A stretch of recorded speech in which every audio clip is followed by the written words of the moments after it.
you have to ask a producer, are you actually at the point in your career where people are even buying your beats to begin with and giving you positive enough feedback where your catalog size is at a certain point where a bulk deal makes sense?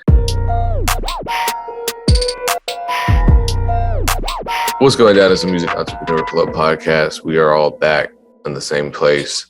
No one's on a jet right now, I don't think. If so, then Zoom's green screen feature has gotten way better. How's everyone feeling today? I'm feeling good. Back off the road. It was a short run. We did about 6 cities. Learned a lot. It was a net positive for sure. Started off rocky. Big job, missed his flight. The merch never came. So just a lot of the, I don't think any tour goes perfect, right? I don't think any tour goes exactly how you plan. There's always something, even if it's small, even if you're missing the batteries to your microphone or whatever, something always goes wrong. But I think overall, it was a good experience. Comedy is different than music, and that's what I'm definitely learning. So from a budgeting and planning perspective, we're definitely going to do a lot of things different going forward. But it was good, but I'm glad to be back. So yeah, I know we got a lot of good topics to jump into. Aaron, you want to kick it off? Yes, today I want to talk about, we're always looking at our artist community for information, thoughts to stay current and relevant. And as we've often mentioned, I think Larussel has his thumb on the beat of the industry. So I'm consistently watching his videos, and he posted one this week. I don't know when he posted it. It just appeared in my feed really late last night. And he was talking about, he does the free game Fridays, I think. And so people submit questions. And one of the questions was, have you ever wasted money on something that you thought was going to help advance your career? And if so, what? And he listed out a ton of things really quickly. He was like, oh, definitely. He was like, we paid for PR when a song started to organically bubble because we thought that it was going to help push everything forward. And then he was like, it was a waste of money. And then he said, we paid for playlisting. Well, he said it was a waste of money because it was too soon. People weren't talking about him. It wasn't time for them to invest in that. Yes, his fans were organically starting to push it, but it wasn't really a success yet to where people cared about the story of the song. It was good for him, but not necessarily relevant to the industry. And then he talked about how they spent money on playlisting. And he said, we did research. We talked to different playlisting companies, and then we spent money on playlisting. And he said, we were following some of the industry trends that we had seen. And he said, what we realized is that the playlists were actually fake. And so he said, we were paying for more streams, but we weren't getting a conversion rate from fans or even monthly listeners, and then the last thing that he mentioned, he was like, we spent money on ineffective ads. He said, we didn't know what we were doing. We spent a lot of money and time on the ads, and it didn't lead to the result that we were looking for. But what we realized is that we got better at ads. So it eventually helped us because we had to learn the system and rework the system. And so the topic that I want to bring up today is wise investments in the music industry. I think that there are a ton of opportunities to spend money in this industry. There are a ton of scammers around the world. So I'm not going to be one of these people that says the music industry is full of scammers. I think that all entertainment, I think stocks, I think there's a ton of places to scam people. So if there's money involved, there's a scammer. So I'm not going to say there's more in the music industry, but I will say that the ease of access to scammers is more prevalent in the music industry. There are ads for scammers regularly, and there's not a checks and balance system with that, And so I think a lot of times artists are leery of spending money because they know of scammers, but they're also, there's two sides. People are leery of spending money because they're scammers. And then they're also, they're also eager to go spend a ton of money because they're just trying to get on. They'll look for clout, name, credibility. I've heard stories of people being like, well, this producer DM'd me and said if I gave him $3,000, he would place me on a track with Vic Mensa or whoever. Or, this person told me if I give them $200, they'll place me on 4 playlists and I'll get at least 10,000 streams. whatever, the full gambit. I met this A&R and he said that he would listen to my music, all those things. Or the converse side, which we kind of touched on a few weeks ago with pain, as far as ads go, people will be like, well, I spent this money on this consultation with this person, or I spent this money on these ads and it didn't work. And if you are going to be a good business person, research and development has to be a major part of your commitment to being a great business person.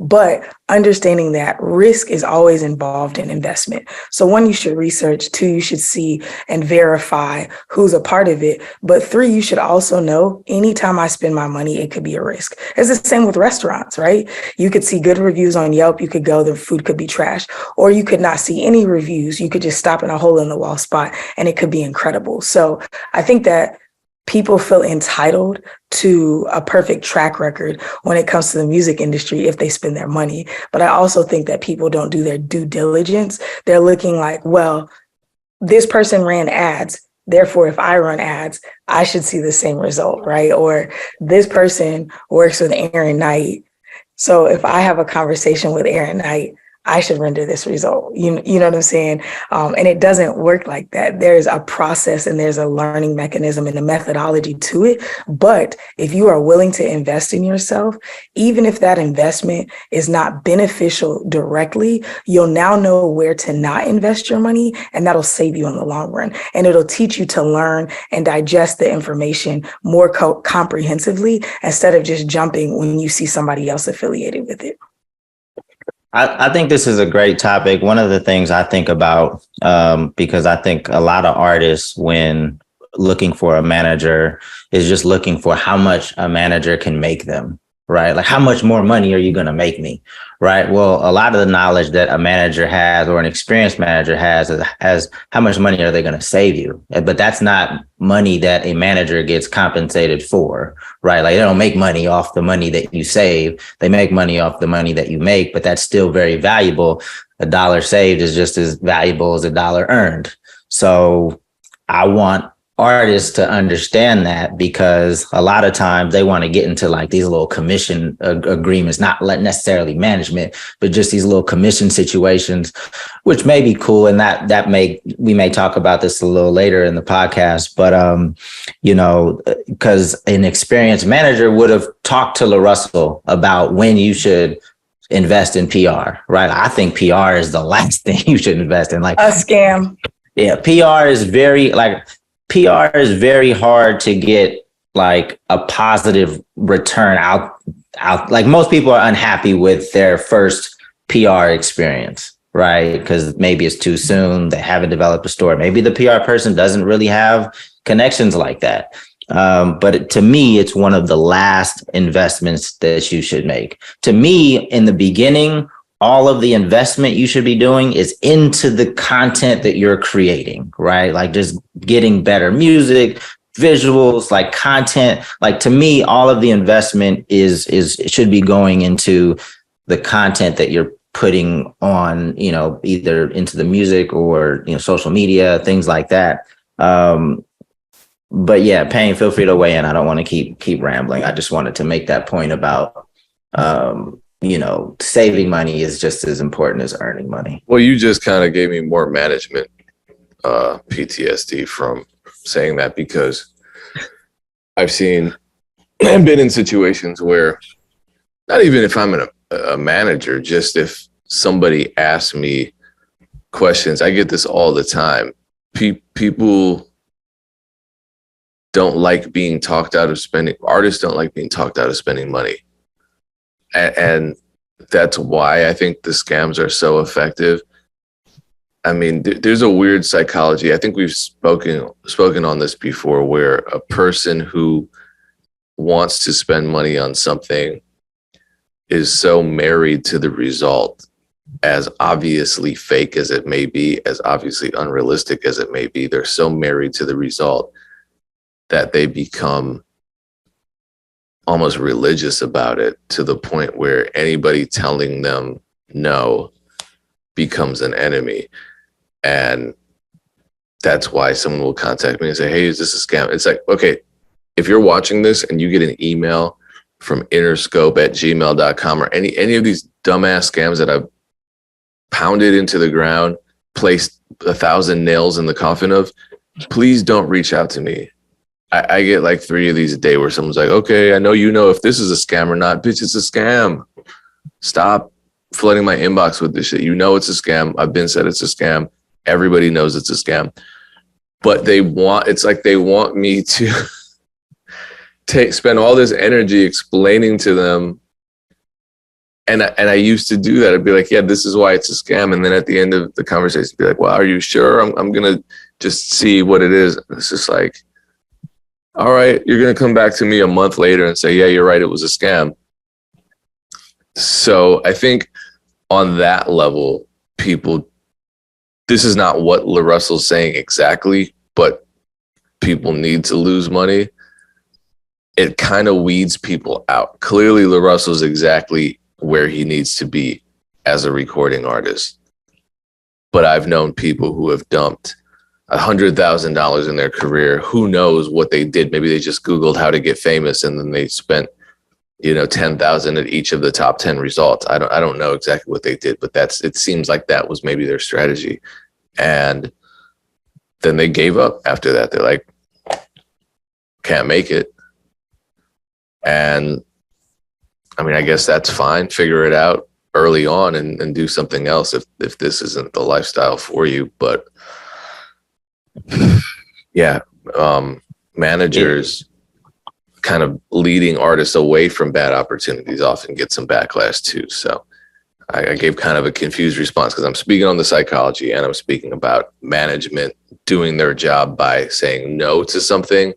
Like when someone comes along and is like, oh, I got $10,000 for this feature, and it's an artist that features aren't going to save an artist unless you're getting like a Drake cosign. Even then, it's not going to make your career. It'll boost you and put you in the public eye. But a lot of starting out artists will look at something like a feature or a certain event, and they'll want to buy their way into either of those situations. And they're so married to this idea that that's going to catapult them into fame and stardom, and the manager's saying, no, that's not how it works. That 10,000 could be spent on something really practical. Like that could be the tour budget. That could be, for an entire, month-long thing. And then I, in my experience, I've seen the artists just go ahead and spend the money on the thing that isn't going to help them. And then regardless, the manager loses, because if they go and do their own thing and go against what the manager suggested, a year from then, they're going to be like, well, I'm not where I need to be. I don't have enough money. My manager's not doing anything. And if the manager steers them away from an opportunity that they, for some reason in their minds, in their naive minds, think would have been a great opportunity, they're always going to have that resentment towards the manager. So you just can't win. The bottom line to me is like, it takes a long time for you have to take a big swing, or like a big swing is even necessary, right? So there shouldn't even be any like big investment for a while, unless you're just talking about building your home studio so you can record, your music on your own. That's, to me, is the only thing that I can think of that might cost a good amount of money. And that's if you want like, good quality stuff. You even don't have to spend that much money on a home studio these days. So if anybody's suggesting that you spend, 5,000 plus on something and you don't have any traction yet, to me, it's like, slow down. Like, you still have some grinding to do. You still have to build this fan by fan, right? So how are you going to get the first 10 people, turn that to 20 to 40? But listen to what you're saying, Dame. Your advice entails humbling someone. I think that's another. No, but I think that's a serious turnoff to somebody, because if you're sitting there, I'm ready. Because a lot of people say that, I'm ready. I need to pull the trigger on radio. I need to get signed to a major. Okay, how many monthly listeners do you have? 300. How many Instagram followers do you have? 300. How many YouTube subscribers do you have? 300. It's like, no, you're not ready. And people don't And want to that's hear. honestly generous. Most people who are talking like that don't even have that. It's just that the music business doesn't have very clear benchmarks. And I'm sure this happens in other industries, but way less so. I mean, you can't just say, have you passed the bar yet? No. Okay, you're ready to be a lawyer, start your own practice. That just doesn't happen. Do you have your degree, your MD yet? Okay, then don't apply to the hospital. Don't move out to Minnesota because you want to work for the Mayo Clinic. There's a logical next step. And the music business is like, all right, step one, I record the song. Step two, fame and fortune. It's hard to tell people that because the way the media have been, the way that this life is portrayed, both in songs and in film and pop culture, that this narrative of fast fame and very little structure, no clear trajectory, nothing, that narrative just gets reinforced. And then you have people saying, well, I'm ready. And if you tell them, no, you're not ready, you're the bad guy. I think that's the point too, that a lot of people don't realize. You don't have to follow a particular path, but you need to be on a path.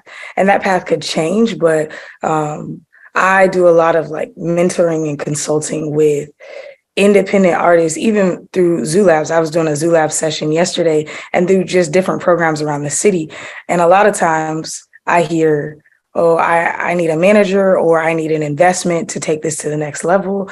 And I'm like, well, what is your plan? And they're like, well, we want to release music. We want to do some sort of merchandise. And then we want to do a live show.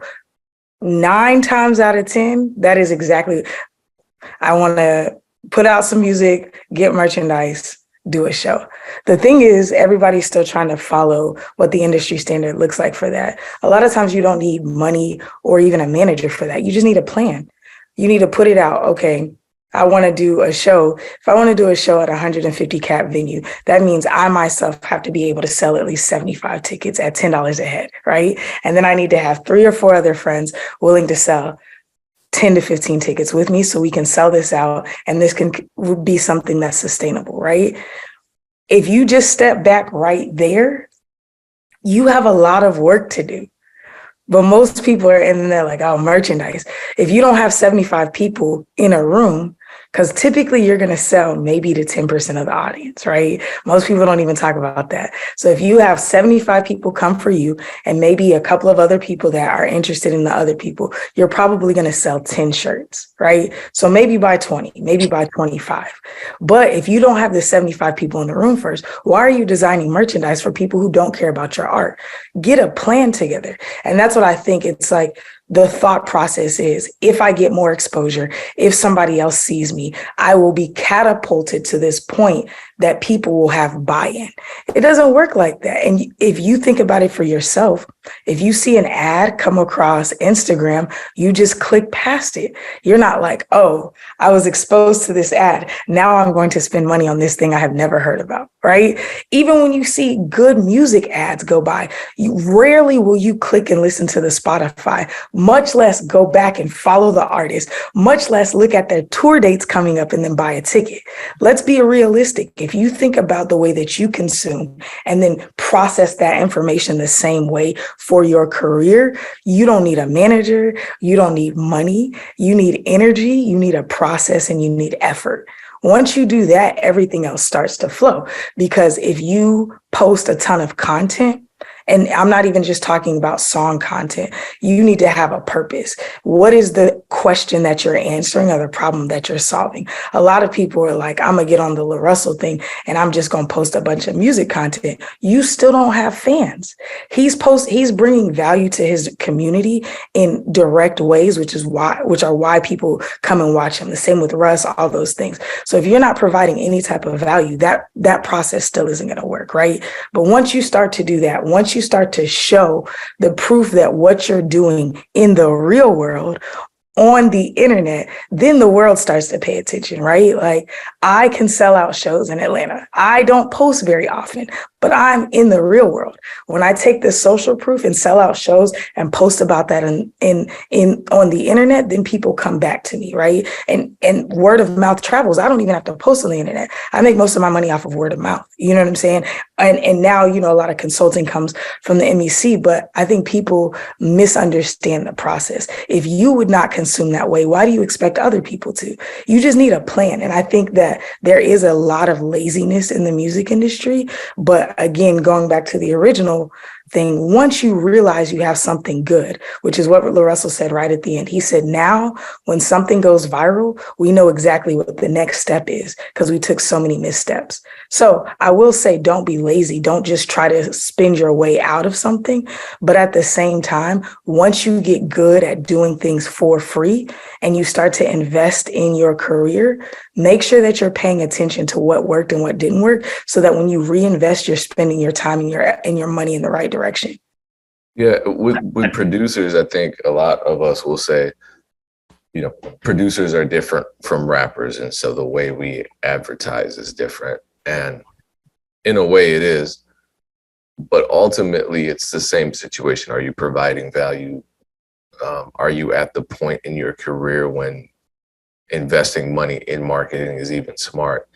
And so I think that creates the same conversations. For example, the conversation about BeatStars promo being a scam or whatever, because somebody spent $300 right away and didn't see returns, when in fact the person who wrote that long Reddit post about not seeing returns really didn't understand the value of the data that they received as a result. Again, you don't know to what extent they had their page optimized for an ad campaign. You don't know how good their beats are, how bad they were, if they were tagged correctly. So there are just a lot of factors, and you see that happen all the time. With regards to producers, it's a very similar conversation as with rappers. When you ask a rapper, are you actually at the point in your career where you're ready for radio? You have to ask a producer, are you actually at the point in your career where people are even buying your beats to begin with and giving you positive enough feedback where your catalog size is at a certain point where a bulk deal makes sense, where your business experience is at a point where if somebody inquires about a specific license type or the terms therein, you're able to give them a decisive answer that makes them feel comfortable spending money with you. A lot of people aren't ready to spend money. And I'm not saying don't spend money. I'm saying spend money, but here's the disclaimer. You're going to spend a lot of money that doesn't appear to get you any results right away because you just don't understand how to spend money. There's nothing wrong with that.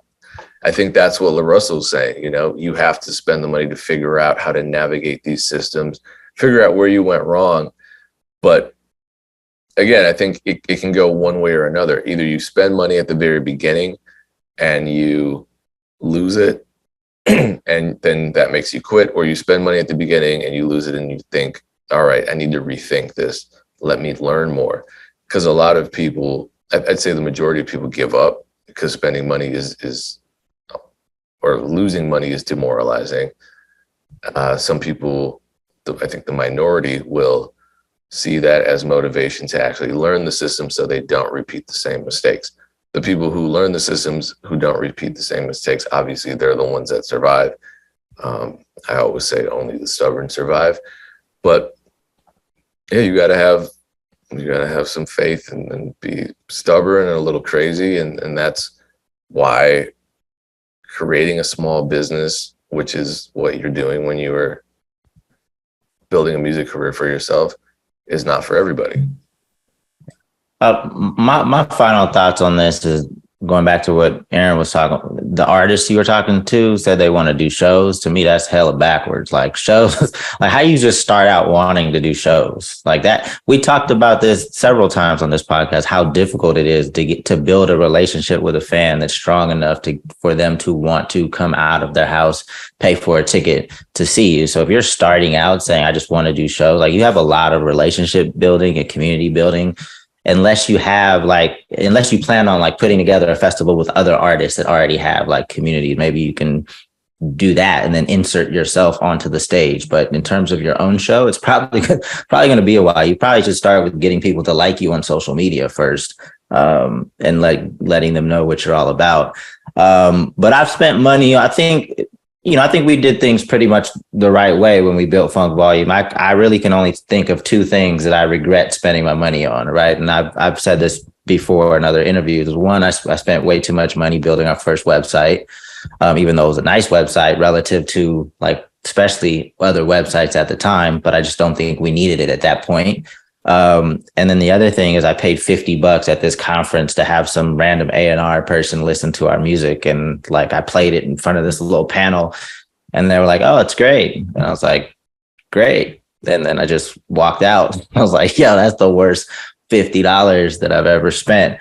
But for people that are listening to this, again, there shouldn't be any huge purchase in the beginning, that there's no reason to. And when you are going to spend a good amount of money with someone, look for referrals, maybe somebody that's used that service before. Get a lot of information before you start spending money hella places. But I really think that most of the money should go into the content, creating more content, always leveling up your content as you get more and more involved in your career. But yeah, that's all I have on this topic. Payne, I don't know if anybody else wants to wrap it up before we get into Payne's topic, but I just want to say this. I think that if you spend money on something, pay for knowledge, right? And I mean vet the source, but pay for knowledge and then go back, pay for one consultation or pay for a membership to something and then go back and work on something. A lot of times people are trying to pay for services and the services are too premature. So once you pay for the service, your money is over. If you pay for knowledge, even if it's too soon for you, you can always go back and reference that knowledge when it's time to apply it. But now you have access to a relationship. So pay for the knowledge. Don't pay for services if you don't know you're ready. If you think you're ready, pay for the knowledge and then they'll let you know if you're ready for the service. Well, also, we don't know. We're not great judges of at the beginning of our career of what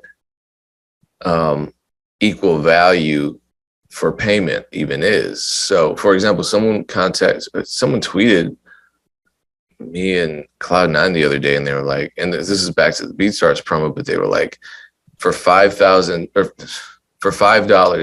on BeatStars promo, I'm now getting only 5,000 impressions, whereas I used to get 25,000. And I was like, 25,000 impressions for $5? Even 5, when you look at the average on Meta, it's like you get, let me look at the average.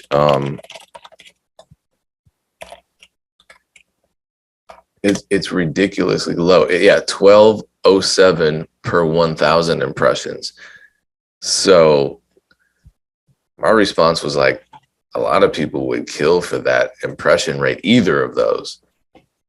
And I think it just goes to people not having experience. So they're thinking $5 should get them, this crazy, just like the guy that spent $300 on the BeatStars promo. It's like, for $300, do you really think you're going to suddenly create, a sustainable career for yourself? If that were the case, we'd all be doing it. Everyone would be, your grandma would be selling beats. But with rap and musicians and songwriters, it's the same thing. It's the same thing. I helped broker a radio campaign with someone that they paid like $75 for. It was an internet radio campaign, but there was some terrestrial and satellite thrown in. And they got back a airplay report that I forwarded to them. And they got, I think for that $75 fee, they got like 1,100 spins, and it was all tracked, and it gave the call numbers of the radio stations. I'm not saying this is the greatest option for someone to take, but this campaign did incredibly well. And I find out half a year later that he's telling everybody that I scammed him with the service. I didn't even provide the service. I just brokered it.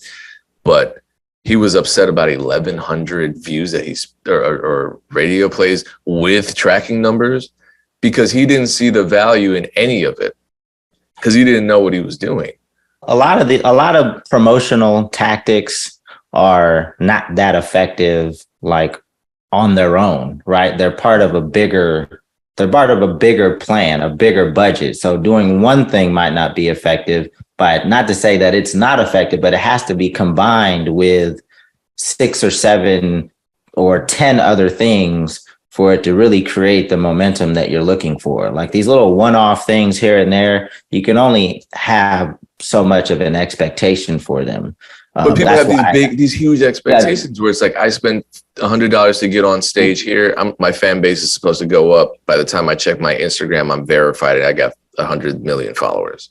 Well, that's why a major label puts together the campaigns that they do, and they're global in nature. They might have late night television, they might have an ad campaign, they may have billboards, they may have playlisting, and then an independent artist might just have the budget for like one of those things and expect the same results, and it just doesn't work like that. So right, but I'm saying when you're DIY, you have to get your hands dirty, and I think that's another thing that people aren't trying to do. They're not really trying to lay the groundwork. That's why I said the investment goes into the content, goes into putting out more content, building more relationships online, and it's you don't turn into Larussel overnight. Like he's been grinding for a minute and he puts out a shitload of content. There's nobody that I know that puts out as much content as him. So how could you expect the same results when you haven't traveled the same path, nor do you put out anywhere near as much content as he does, and don't have, messaging that resonates? Well, I'll say that anyway. I'll put it in advice. I'll give some actionable tips then. So number one, above anything, time is more valuable than money. It's the one thing you can't buy. And therefore, if you don't have money to invest in your music career, if you invest time, it's more than likely going to be even more valuable. You're going to get a bigger return investing time, especially if that time is well spent, researching, creating content, because not all content has to be, Dame says this all the time. You have your phone, you have your webcam, you have a million ways to create content without having to spend additional money right now. When it comes to selling beats, when it comes to building your career as a recording artist, investing a lot of time into it and a lot of focus into it is going to be, I think, your most valuable investment, because with that time and with that understanding and experience that you gain, you become aware of what and how to spend your money. And beyond that, then again, it's what Dame said, managing expectations. So if you have a $1,000 budget to advertise your beats, right? And you just throw that 1,000 at whatever it is without any experience, you more than likely wasted that 1,000. And I see producers doing this all the time. I spent 500 on promo and I didn't sell a single beat. Okay. Again, how much time have you spent on your SEO? How much time have you spent researching? How much time have you spent on building trust and rapport? Do you have an email list? Usually the answer is no. You ask a recording artist the same thing. Do you have an email list? How often do you post on social media? Oh, I post whenever I want. What do you mean email list? Those don't work anymore. That kind of thing. And so my advice is invest the time and a lot of it before you spend your first dollar. There you go. Let's just jump into my topic really quick. Hopefully we could just kind of all give our opinion on this and move on fairly quickly. It was a lot of people chimed in when I posted about it on Twitter. It's essentially, in terms of artists getting involved with managers, should there be a period of free management before things are official? Right. Because a lot of artists, it is a very, it's not something to take lightly. Like that relationship, if you're going to have a manager, that manager is probably going to be very invested in your career. It's a very time consuming relationship. And it's not something that you just want to say, hey, oh, you're a manager, I'm an artist, like let's start working. So you definitely want to have some type of period of just fit, right? Is this the right fit? Is this the right person for where I'm trying to go? But I just want to ask each of you, and then I'll give my 2 cents. Like, Aaron, you're actively a manager. Do you do any type of free work to prove yourself to the artist? I actually think it's oftentimes should be the other way around. But Aaron, what are your thoughts on this topic?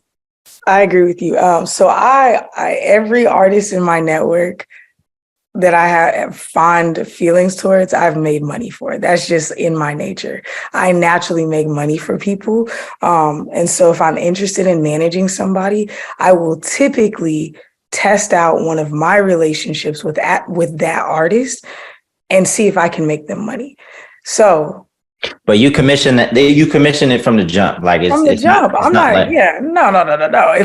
Because I'm using my relationships, but even before I had a big network, I would try to make the artist money. That's more of me testing their market value than it is me. I don't have to prove shit. Even when I was younger, I might have thought I was proving something, but I've been a prudent business person my whole life. I'm trying to see if they actually have market value. So if I can, when I was younger, it may have taken me 3 to 6 months.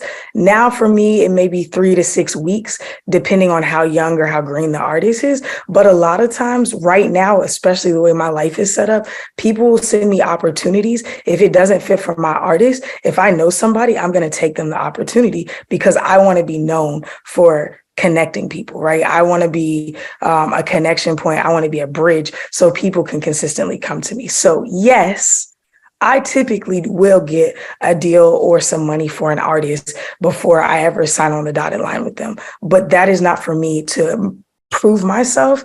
It's more of me investing in my belief in the artist and then also testing their market value. So I just want to add that preface because I don't want artists to walk away with the narrative that managers have to prove themselves. I do it that way because I want to make sure I'm making a sound business decision. If I like an artist and I'm really interested in working with them, is this a hunch?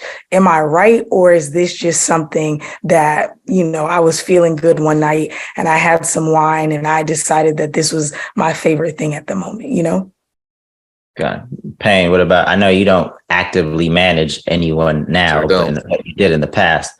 Yeah. Like, do you think managers should have a period of kind of free management? And if so, how long should that be? I think there's a middle ground. What Aaron's saying resonated with me where I can see it being reasonable for both the artist and the manager for there to be a commission-based but non-exclusive period where they feel each other out. Probably more so for the manager's protection because they're going to be investing more of their energy and getting less out of the situation if things go well. And so, for me, also another element, and I'm not saying every manager needs to present this because it's time consuming, but also, no, I am saying this. When I decided to manage an artist, it was so incredibly intentional that I knew I couldn't lose. And it was because I had a plan and it was researched and I presented it. For me, I've had people contact me and want to manage me and there was no plan. It was just like, let's just see what we can do. And it's like, well, I'm not signing anything exclusive with you. You have to have a plan. Do you have a track record? Do you have some sort of actionable list of things that you see for me? Do you have opportunities now? Can you name them? And this is, I'm talking about someone who already has proven himself. I have a ton of social proof. So if you want to manage me, that's what you have to come with.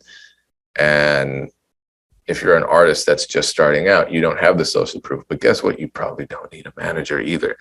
So if you are working with someone who is a manager and you have no vision, you're in a bad spot because if the manager has no vision, then no one's going anywhere. And that's unfair for them to say that again. Vision for yourself. If the manager has no vision, you're going nowhere. And if you have no vision, because you're supposed to be, the manager is supposed to be looking at your trajectory and walking beside you, not forging the path for you. I mean, granted, it happens and it's great when it happens. I did that when I was working with an artist, forging the path, but it was them already walking in that direction and me just, helping out with the path creation process. But yeah, if they're walking in a totally different direction from where the manager's walking. You got to get out of that situation. So one caveat before Dame explains his point, I think it is important and vital for the manager to have direction. However, artists, if your manager comes with a plan and direction, you cannot give them an industry standard manager percentage. I have to put that out there. If I'm coming with a plan for you, because that's what I do the same thing. I make somebody money. And then the reason that I make people money as well is because it's way easier for me to be like, hey, I'm interested in you. Here's the contract. This is my standard split. After I've made money for you. If I haven't, you're like, well, you may do me dirty like every other man. I'm not dealing with that. I'm not every other manager, and I'm going to show you off rip. I'm going to commission. Hey, I just got this deal for you. This is the percent that I'm taking. And then a lot of times artists will be like, oh, well, why do you take so much? I'm like, because it's free money. You wouldn't have had this without me. If they act funny, then I immediately don't even offer them a management deal. I still take the percent that I told them, but I won't go after that. So again, artists, don't come with, yeah, my manager needs to be planned, da, da, da, da. If they come with a plan and they have direction, saying 15 or 20% is complete bullshit. They're coming as your business partner now, and you need to honor that. So think like that before you start having expectations that are way out there. I used to be like that, and I have no problem giving a manager that gets, because it's my job as a producer to get placements for myself. It's my job as a producer to work with artists. So if a manager walks me into a session or connects me with an artist, the same way, loop makers are giving higher splits to the producer that gets them the placement. Why shouldn't the manager get 5% on a record? Because if they do that 10 times, suddenly they own half a record and they can make thousands of dollars off publishing deals. So to me, that's fair now. So I'm just going to speak from my perspective. This isn't how I'm suggesting anybody else operate. This is how I've operated. This is what makes sense for me. Like, I never set out to be a manager in the first place. It was just something that I felt like just by default I could do. There's no reason for anybody else to manage these guys. Like, I could do it. I could probably do it better than anybody else. Like, I have a track record. Like, if you really lock in with me, not to say that I'm perfect, but if you lock in with me, we're probably going to have some success. And I just felt like there was no need for anybody else to kind of step in between me and the artist. It didn't make sense. But I'm not even trying to manage anybody anymore. So I'm definitely not out to prove anything to anybody. Like, if anything, the artist needs to prove something to me. And that's just how I feel at this point. Because I'm not out there like looking for artists to manage. And I do things a little different. Like, me and Ja don't even have a contract. And this might come back to bite me in the ass one day, but I just don't believe it will. Like, I've known Ja for 20 plus years. And, I've always felt like if an artist doesn't want to work with me, then I don't want to work with you. Not to say that I wouldn't put a contract in place. Like, if I don't have a relationship like I have with Ja, then I'm probably going to put a contract in place just to protect myself. But I only have 2 clients at the moment, and there's really no contract in place. The other thing that's different about our agreement is, I know some people are like, look, if a manager is going to charge you for their services, like, you should run away. Well, Ja had an established YouTube presence, right? And it didn't really make sense for me to start taking a percentage of that off, like, just off rip. So he just paid me a certain, like, that's how we started. Like, he just paid me a certain amount a month because I was doing things that were adding value, that were pushing his career forward, and that eventually will start to contribute to growing his YouTube and Facebook presence. But I didn't think it was right to just take a percentage off something that already existed. So in that case, a set amount a month made a lot of sense. So a lot of people push back on that. There was another artist when I was managing Futuristic. He was already making like really good money. I didn't think it made sense for me to say, okay, now I start taking 20% of songs that you've already put out. Like, I'm actually protecting the artist in that situation. I'm not taking more money than I should have. It was, just a couple grand a month, and he could more than afford that. So I just want people to understand that every situation is different. There's so many different variables. If you're a manager that's just starting out, maybe there is something that you need to prove, right? If you're talking about a more established manager, you just have to anytime you're negotiating with somebody or getting into a deal with somebody, you got to try to put yourself in their shoes, because they could be looking at the deal just totally different, and you're trying to align incentives, but you have no idea that this person doesn't even need this deal. They're seeing it as a favor. You think you're bringing all this value to the table. So what you are suggesting that you get paid or percentage that they make is completely off. So I just hope that as people listen to the podcast, people get my perspective, Payne's perspective, Aaron's perspective, other people's perspective in the industry. You kind of get a better sense of how things work and how people think, so that you can be more realistic when you're having these conversations.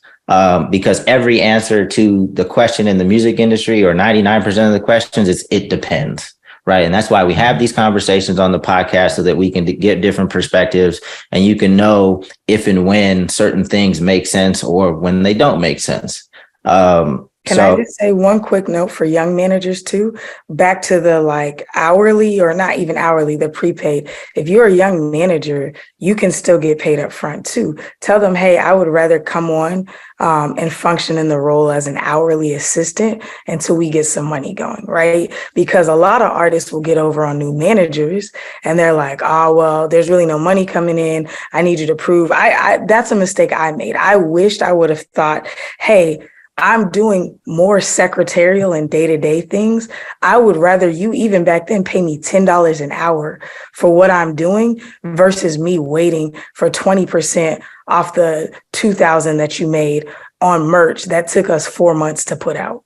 Do you know what I'm saying? Like that. It's just like, and I was spending hours a month. So same thing that Dame said, young managers, and I've done the same thing with you, coming into existing relationships with an artist. I'm saying, hey, I'm coming in for 3 months and we'll only take this much money. But after 3 months, if we're happy, if everybody's happy, I'm moving up to my typical percentage, or you're paying me an exponentially amount more. Or there's other artists, like one of my artists right now, I only take a 15% commission because I can't do the day-to-day stuff. And I know where they are at as an artist. So they pay a day-to-day manager a monthly set amount.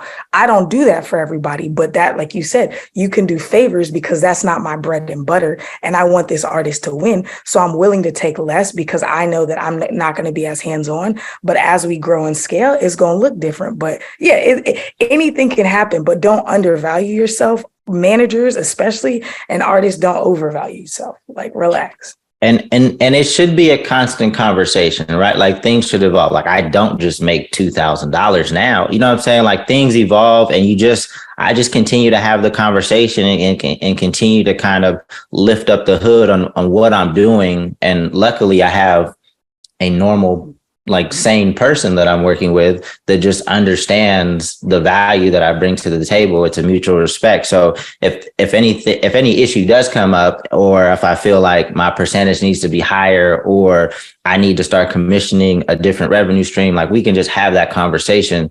And hopefully if you have that communication consistently, as the business grows, everybody, feels comfortable with, how they're being compensated. So don't let these idiots that are responding to some of my tweets, like that don't even have any experience, that haven't even made $1 as a manager, or just in the music industry in general. At the end of the day, if you think something's fair and the other person thinks something's fair, and like rock with it, and just kind of evolve over time. But yeah, you'll see. You see how people were trying to pit us against each other? Like, yeah, Dave. Because I was like, yeah, I typically make people money. I had other people hitting me like, yeah, more managers need to think like you. They got to prove themselves. I was like, hey, I'm not proving shit. Like, I'm not. I'm testing the market. I'm thinking about this as my own entrepreneur as well. So yeah, we're on the same page. Everything looks different, y'all. I'm on the same page with Dane. We just approach it differently. The last thing I would say also, because I know that, the artist has the fans, they typically have a decent amount of ego and they bring to the table. But if you look at this long term, like our skill set is going to last as long as we want to be in the music industry. I mean, and yeah, people make music for a long time, but like, do you stay relevant? Like how many artists stay relevant for as long as a manager can be successful in the music industry? Talk about it, Dame. Come on. like, don't come to the table with all this ego. Like, we could just be cool, like keep it cool. Don't try to like one up or have hella leverage. If you want somebody on your team and they know they can add value, like, don't be an ass. That's all. That's my final comment. Hey, just real quick, how many years have you been in the music industry making money? We probably started being profitable like at the end of 2010, and we started in 2008. So yeah, 12 years at this point. I've been in the industry 12 years. I think I've been profitable for about 6. And it could have been sooner if I wasn't so generous with my artists and knew the business better. But I feel like I wish we could do an impact map. I feel like the average artist has made or will make a living, if successful artists, 3 to 4 years, sometimes 7 to 8. But most people do this and then they do this. And it's like every artist who I've ever worked with, I'm not saying the ones who I've dropped off this year, but every artist who I've ever worked with in my career is no longer making a full-time living doing their artist music thing. And every year, I'm at least doubling my income. So yeah, they're going to fuck it up. Like I'm definitely not going to name names, but they're going to fuck it up. Like you need an infrastructure. You need smart people around.